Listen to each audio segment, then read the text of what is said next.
Hola amigos de Derecha Mexicana. El día de hoy vamos a hablar de un tema muy importante que pasó hace unos días, que fue el 2 de octubre, pero no nos vamos a enfocar otra vez en el pasado, en lo que fue y los acontecimientos históricos, sino en las repercusiones que tuvo más adelante. Es necesario recordar que esta manifestación de jóvenes, que muchos de ellos creyeron en el impulso del 68, creyeron que podían desestabilizar el gobierno con marchas pacíficas, pues acabaron radicalizándose después de ver cómo el gobierno los maltrató y literalmente los mató, porque esa es la verdad. No podemos ocultar la verdad con un solo dedo. Pero ustedes preguntarán, bueno, ¿y qué tiene que ver esto con el 68? Pues bien, recordamos que el 68 todo fue pacífico. Los universitarios en ese entonces y los del Politécnico jamás quisieron hacer daño, jamás buscaron armamento o irse directamente a una rebelión, salvo aquella vez dentro del Zócalo de la capital, pero que fue motivo de unos de los infiltrados que hizo el propio PRI y el propio gobierno. Pero fue un ejemplo de una marcha pacífica. O sea, jamás se invitó a la violencia o jamás se quiso incentivar a la violencia. Pero entonces, ¿qué pasó? Después de lo que pasó el 2 de octubre, la sociedad mexicana quedó marcada de que el gobierno se lo puedes pedir atentamente o amablemente sin que recibas del golpe. Y entonces empezaron a radicalizarse estas ideas, que llegamos al extremo de que si queremos tener algo del poder, primero hay que quitar el poder. ¿Y qué fue lo que pasó? 2-3 años después empezaron a surgir ligas comunistas de extrema radicalización, como la Liga 23 de septiembre, que cree que se tiene que tirar al poder por medio de las armas, como hicieron en Cuba. Tenemos movimientos populares como el de Lucio Cabañas, tenemos muchos frentes que al nuevo presidente Luis Echeverría Álvarez le toca afrontar. Y entonces, ¿qué decide él? Pues que es lo mejor para el país, pues vamos a aprobar a las izquierdas, para evitarse toda esta radicalización que se venía dando.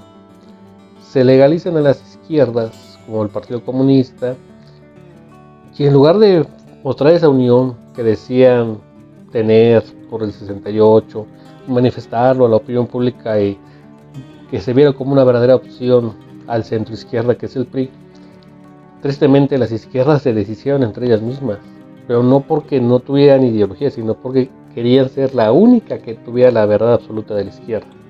Eso fue lo que pasó en esas épocas, después de la Guerra Sucia. Como entre todos querían ser forzosamente el bueno de la historia, al final de cuentas no se pusieron de acuerdo y entre ellos mismos se atacaban para destruirse. Tenemos la triste novedad de lo que fue en las elecciones de José López Portillo, que fue candidato único, presidente. O sea, una estupidez, porque el PAN no se puso de acuerdo con su candidato. La izquierda a la hora de la hora quiso inscribir a alguien, pero ya se le había pasado el plazo y entonces no tiene competencia. O sea, ese fue el absurdo en el cual llegamos. Pero entonces, cuando fracasó el discurso del 68 de que ahora sí somos unidos, pues otra vez los radicales dijeron, ¿sabes qué? No, nos vamos a la violencia, nos vamos otra vez a ejecutar actos, porque en el 68 lo pedimos pacíficamente y no se logró, y ahora hay que hacerlo violento. Y ahí tenemos tristes acontecimientos, como los que han sido desde el fraude del 88, cuando la gente fue a repudiar el voto por voto, también en la toma de posesión de Carlos de Salinas de Gortari, donde hubo represión de los que se quisieron manifestar. Igual tuvimos muchas veces dentro de la historia muchas manifestaciones que fueron reprimidas con policías, no solamente en la capital de la República, sino en varios estados, porque el PRI gobierno ya empezaba a perder el apoyo de todos. Igualmente después del temblor del 85 de Miguel de la Madrid, cuando el gobierno no se ejecutó, la gente más se radicalizó, los que estaban en contra del gobierno más se radicalizaron. Y entonces el discurso cambió de que somos los herederos del 68 a somos los que no queremos ser como el 68. O sea, ¿a qué me refiero? A que no quieren morir sin pelear. Es eso. Por eso vimos manifestaciones muy violentas. Por eso vivimos también a lo largo de la historia mexicana del 68 para acá, como poco a poco los que quisieron tener interés del gobierno se fueron radicalizando porque el gobierno no quería atender a los que se manifestaban tranquilamente. Tenemos, por ejemplo, la exposición de cuerpos de los 400 pueblos que rarísimamente ya no se han manifestado. Me imagino que creen que a lo mejor están mejor, no lo sabemos. Tenemos también las manifestaciones de los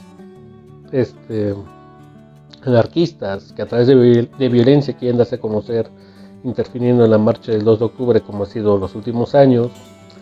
También tuvimos las manifestaciones de la huelga de la UNAM. Imagínense, o sea, otra vez regresaron al 68, creen que va a ser un movimiento pacífico, pero no, se fue a una huelga, se radicalizaron, no dejaban entrar nadie a la ciudad universitaria. La sociedad ya no estaba con los universitarios, decían, no, es que hay que regresar, pero ellos decían que no, que no y que no. Y entonces el auditorio Che Guevara, el famoso auditorio Che Guevara, lo tomaron como centro de operaciones. Es triste recordar cómo es que la PFP, la Policía Federal, tuvo que entrar para acabar con la huelga. O sea, literalmente es que ya no había diálogo, es que ya no había pretensiones de los estudiantes, nada más quieren seguir así. Y que se les acabara el tiempo y que prácticamente se les diera todo sin pedir nada a cambio. Entonces, eso fue lo que motivó lo de 68. Y como vieron que no funcionó pedir bien, se radicalizó todo. Y actualmente lo vemos hoy. Hoy vemos esas consecuencias. Vemos las consecuencias, por ejemplo, de lo que fue el levantamiento del EZLN en el 94, donde todo el mundo lo apoyó, todo esto. Y entonces a lo que nos ha degenerado al día de hoy, que lo vemos por ejemplo con los movimientos feministas radicales, como las que piden el aborto, como lo vemos también con fenómenos de manifestaciones violentas porque no entienden de otra forma. Igualmente organizaciones históricamente violentas, por ejemplo en el caso de Puebla, la 28 de octubre, se han tranquilizado porque ya se dieron cuenta que la violencia ya no te genera el apoyo de la sociedad como antes. Entonces, esto es lo que nos ha causado el 68. Que vivamos un periodo donde si no te manifiestas violentamente no atiendes, no te escucha el gobierno. Pero, también hay otro pero actualmente en estos últimos 2 años, 3 años, hemos visto también la otra cara, de que el gobierno se puede entender sin que tengas que ser violento. Lo vimos en la manifestación del Politécnico Nacional en el sexenio de Peña Nieto, cuando se opusieron al cambio de los estatutos del instituto. O sea, jóvenes tranquilos, sin romper un vidrio, sin destrozar nada, y se les dio un mes de diálogo. Igualmente, por ejemplo, en Puebla, antes de que nos llegara la pandemia, con el asesinato de 3 universitarios, se unieron las universidades de todo el estado, literalmente, se hicieron una mega marcha universitaria. Ningún estudiante rompió nada, no hubieron pintas, no hubieron destrozos, la basura se recogía entre ellos mismos. O sea, literalmente era un espíritu de compañerismo entre todos ellos. Pero a los radicales, los que quieren ser líderes, los que quieren que sean ellos la atención, no les funciona si no lo hacen así. Por ejemplo, en los últimos años hemos visto las marchas feministas que siempre se radicalizan. Siempre se radicalizan con pintas de que muerte al macho violador, lesbianízate para ser combatiente. O sea, pintas innecesarias que solamente causan más gastos, destrucción innecesaria, porque dicen, es que la iconoclastia. No, o sea, no es iconoclastia. O sea, iconoclastia es que te manifiestes por algo en concreto, pero aquí no nos pides un derecho, pero un derecho violento, un derecho que violenta. Y rara vez se ve que para defender un derecho violento tengas que utilizar armas, pinturas, grafitis para manifestarlo. También vemos que, por ejemplo, en otros casos, en otros movimientos donde se manifiestan, si lo hacen de forma pacífica se los toman de burla, como de que pretenden.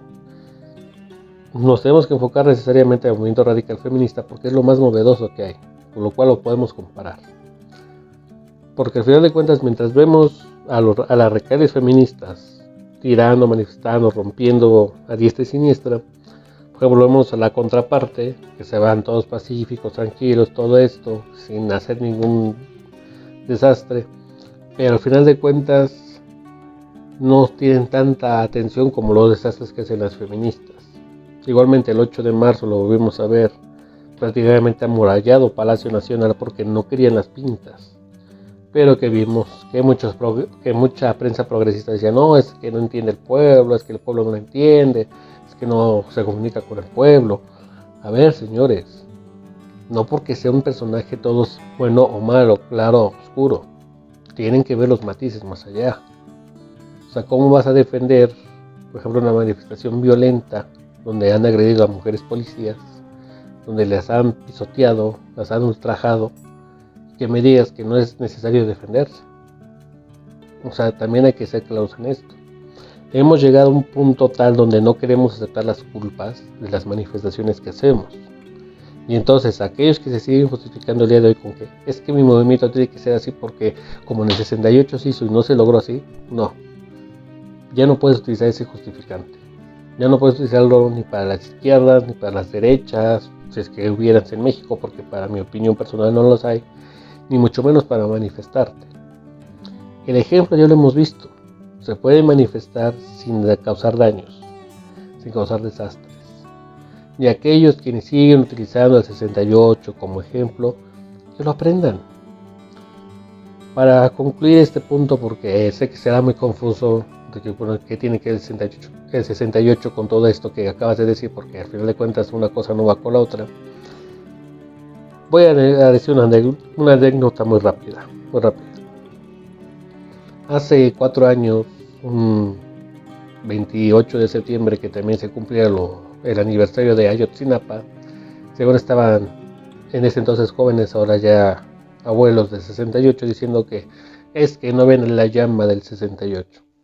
Bueno, no la ven por culpa de ellos mismos también, porque vamos a ser francos, la generación del 68 no es que porque hubiese sido o no hubiese sido, no, sino porque tuvieron la cobardía de tener una dirección. No lograron hacer lo que podrían haber sido la generación de 68. Por no querer tener a alguien que fue un líder, se perdió esa oportunidad. Y eso nadie lo quiere aceptar. Y muchas veces los del 68 dicen, es que estamos peor, todo ello. En aquella vez yo les pregunté, ¿y dónde estaban ustedes cuando ocurrió la nacionalización de la banca, la reprivatización? ¿Dónde estaban ustedes cuando vino el TLC? ¿Dónde estaban ustedes cuando el PRI gobierno estaba haciendo cuando se ven desastres? Me quisieron quitar el micrófono, lógicamente, porque no toleraban el que no se les diera compasión de víctimas por el 68. Entonces, para concluir esto, no hay que agarrar justificantes del pasado para expresar tu violencia del presente. ¿No estás de acuerdo con algo? Manifiéstate. Si lo vas a hacer, hazlo de forma pacífica. Créeme, obtendrás mucho más gente si lo haces de forma pacífica a que si lo haces de forma violenta. Porque si lo haces de forma violenta, la sociedad ya no te va a creer. Un claro ejemplo de esto que lo tenemos son con las marchas del orgullo homosexual, lesbiano, transexual, transgénero, y cuando se fin más que haya, porque son muchas letras. Al final de cuentas ellos van a lo que van, a mostrar su orgullo, y son libres de hacerlo, pero nunca has visto que una manifestación de esta nueva colectividad tenga que estar violentando paredes, rayando, no, al contrario, se van a manifestar. En algunos casos, por ejemplo, yo no estoy de acuerdo que casi vayan desnudos, pero ellos se manifiestan así y son libres de hacerlo. Y por ejemplo, nadie dice, ay, no es que el colectivo hizo desastres para manifestarse por sus derechos, o el colectivo hizo esto, o aquello, lo otro. Entonces ahí está el claro ejemplo. Si los feministas y el movimiento radical feminista siguen que hay que manifestarlos porque si no nos hacen caso, pues a ver, si nos vamos a tu triste historia, las minorías que tú dices, que ves por ejemplo con los homosexuales, lesbianas, transexuales, transgénero y demás, yo no los veo que se estén manifestando o que estén golpeando las puertas de los congresos o que queden rayando paredes para decir aquí estamos. No, ellos se siguen manifestando pacíficamente. Entonces, si quieres que tu movimiento sea importante, manifiéstate tranquilamente, respeta a los demás, porque todo el mundo tiene su vida y no se van a parar solamente porque tú te manifiestes. Y por último, ten en claro que no vivas del pasado, porque el pasado fue, el pasado se vivió, y aunque no queramos recordarlo, siempre va a estar detrás de nosotros. Porque los del 68, si hoy vivieran, les apuesto que a todos nosotros nos estuvieran regañando del por qué degeneramos la sociedad a este punto. Bueno amigos, este fue un breve comentario, una breve exposición. Ya saben, cualquier duda, comentario en nuestras redes sociales pueden manifestarlo. No me queda más que decir gracias y nos vemos en un próximo video.